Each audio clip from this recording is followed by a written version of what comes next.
Hey there, I'm Marnie Clark, breast cancer coach, and I hope you're doing great today. Over the next 30 days, I plan to do little informational videos to share with you 4 amazing product lines that I have rarely discussed. I mean, I do on my website, but I think these little videos are kind of powerful. People like them, so I figured I'd share with you how I'm using the products that these 4 companies create for the betterment of our personal health. So today, day 1, I'd like to share with you why I use essential oils on a daily basis for healing. Gosh, where do I begin? There are so many reasons, right? I mean, if you started using them, you know what I mean. So I first got interested in essential oils in 1999. I had just been through my mother's breast cancer journey with her, and along the way somewhere I had learned a lot about how cancer grows, how it spreads, its favorite food, how it loves to live in an environment without oxygen, termed anaerobic. So when I was told that essential oils bring fresh oxygen into the cells, that made my ears perk up, and I wanted to learn more. So I decided to learn as much as I could about everything to do with essential oils, really. So first of all, I am definitely not saying to anyone that you can cure cancer with essential oils. Let's get that straight right away. But if you are on a healing journey, they can certainly assist you alongside your other therapies. So yeah, so many different reasons. Anyway, here are my best 7 reasons for using essential oils on a daily basis for healing. Number 1, as I mentioned before, they bring fresh oxygen into the body, but that's kind of an oversimplification. That's not exactly how they work. That's how it was explained to me, but really what happens is they actually how do I explain this? They support better blood flow and the subsequent delivery of oxygen to your tissues and brain. So yeah, by improving the blood flow, you get more oxygenation into the tissues of the brain. And as I'm sure you were aware, anything you put on your skin is taken in and moves into the bloodstream and into the tissues very quickly. Yeah. And you can do that by your breath too. So breathing essential oils in also brings in oxygenation and the function of the oils. They also support, number 2, they support immune function. So some of the constituents in essential oils mimic human immunoglobulin, easy for me to say. That's an antibody that identifies and neutralizes foreign objects such as bacteria and viruses. And they also promote lymphocytes, which are white blood cells needed for your immune response, and they stimulate your immune system. The very thing you're relying upon to get well and stay well, right?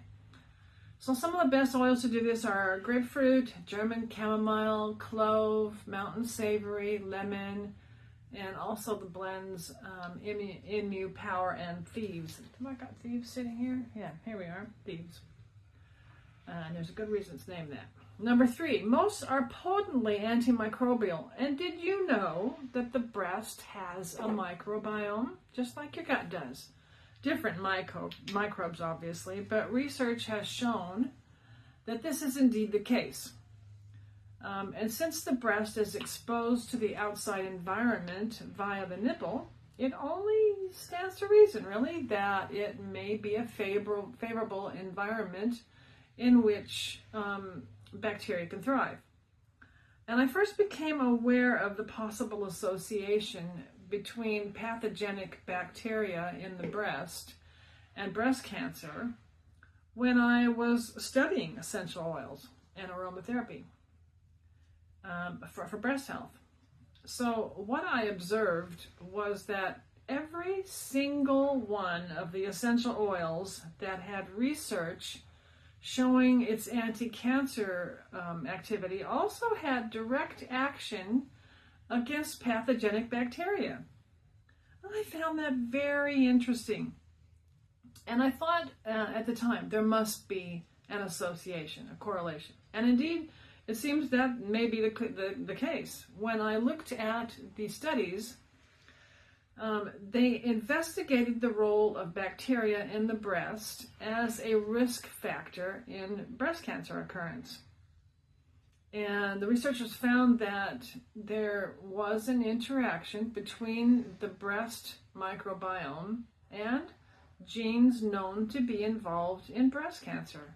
Isn't that interesting? In fact, bacteria found in the breast is quite unique and distinct from that found anywhere else in or on the body. So what are the mechanisms by which bacteria might be able to cause breast cancer? So the researchers found that bacteria and their metabolites had the ability to manipulate genetic signaling pathways, cause DNA double-strand breaks, alter how cells behave and interact with receptors in the immune systems, to trigger inflammatory pathways. In fact, certain types of bacteria even have the ability, get this, to increase circulating estrogen levels. And we all know what that means, right? So it just made good sense to me to be applying essential oils daily to the breast, especially the ones that have potent antimicrobial activity. Bacteria cannot mutate in the presence of therapeutic oils like cinnamon, melaleuca, that's tea tree, geranium, clove, melissa, eucalyptus, rosemary, to name just a few. Okay, so there you go. Number 4, most essential oils also have potent anti-inflammatory action. And we know that cancer is an inflammatory process, right?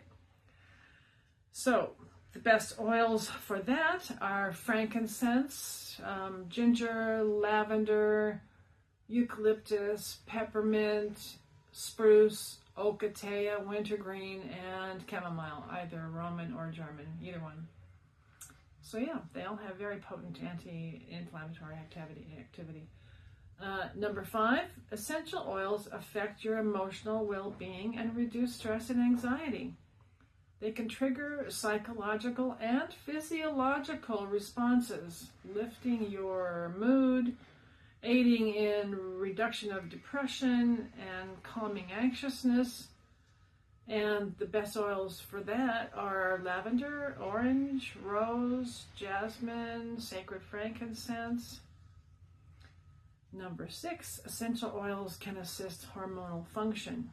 Your endocrine system absolutely does respond to essential oils. They help to maintain balance, and stress and imbalance in the endocrine system is at the root of many degenerative diseases. So the best oils for the endocrine system are clary sage, fennel, spikenard, nutmeg, myrrh, pine, and balsam fir. And number 7, last but not least, essential oils help to support the liver. Since your liver is one of your major detoxifying organs, gosh, it's so important to help it detox on a regular basis. So here's a good liver support recipe. Use 2 drops of German chamomile, 3 drops celery seed oil, 10 drops of orange, and 5 drops of rosemary. And you can apply 1 to 3 drops of this oil over the liver twice a day. You can massage 2 to 4 drops of oil neat on the soles of your feet just before you go to bed. You can place a warm compress with 1 or 2 drops of that oil over the liver a couple of times per day. So there you have it. There are loads of other ways essential oils improve our health. But these are my top 7, especially when you're on a healing journey. Just one note, if you have sensitive skin, you may wish to dilute your oils before placing them on your body. I use them neat myself, undiluted. You may also want to be sure that you're using a top grade essential oil.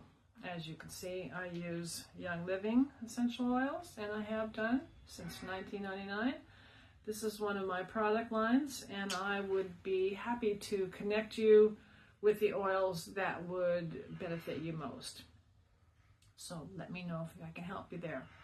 So I hope you found that helpful and interesting. And in the next video, I will be sharing how to do an essential oil breast massage. Nothing too hard about it, but there are a few little tips and tricks that you might like to know about. All right, thanks for listening. Bye for now.